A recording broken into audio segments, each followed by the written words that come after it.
స్వామి భీష్మ వేసిన రైతులకి, భీష్మ వేయబోయే రైతులకి, భీష్మ మీద కొంచెం కొంచెం అనుమానాలు ఉన్న రైతులందరికీను ఈ వీడియో ద్వారా ఒక సందేహాన్ని క్లియర్ చేయాలనుకుంటున్నాం. ఏమంటే మామూలుగా ఒక సామెత ఉంది, ఎద్దును చూస్తే ముద్దొచ్చా, ఏడుపుని చూస్తే ఏడుపు వచ్చా, కాడి కడితే ఏడుపు వచ్చా అని. అట్లాగే ఈ చుట్టుపక్కల మొక్కలు ఉన్నాయి కదా, మిరప విత్తనాలు ఉన్నాయి కదా, మళ్ళీ వాటిని చూసి ఎట్లుంది? ఇది బాగుంది స్వామి, నీ గాడిగా ఎత్తున్నాయి, ఏం చేసుకోను? కాపులేదు. ఇదే 4 అడుగులే ఉంది. మరి ఇది 4 అడుగులే ఉంది, దిండు ఉంది. కాపు ఎట్లుంది? కాపు ఇది బాగుంది. మరి ఇది కూడా కాడి కడితే ఏడుపు వస్తుందా, ఈడుస్తుందా? ఈడుస్తుంది అంటవా? చూపి ఇద్దో బాగుంది. ఈ ఎద్దు ఈడ్చేద్దానా? ఒకటే చోట 3 కాయలు. ఏం స్వామి నువ్వు చెప్పు. నా చెప్తున్నా కదా స్వామి, నేను చెప్తున్నాను కదా విడేది స్వామి.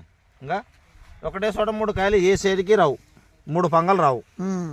3 పంగలు వచ్చినా స్వామి. ఇక మెచ్చుకోదగ్గ విత్తనమేనా స్వామి? మెచ్చుకోదగ్గ విత్తనం స్వామి. నాకు భీష్మ సినిమా చూసినప్పటి నుంచి భీష్మ ఆర్గానిక్ అంటే చాలా ఇంట్రెస్ట్. సో నువ్వు ఏమో కంపెనీ వాళ్ళు నీకోసం రిలీజ్ చేసినట్టుంది. చూడండి స్వామి, అయిపోయింది. ఆర్గానిక్ అంటే సినిమానే లాంగ్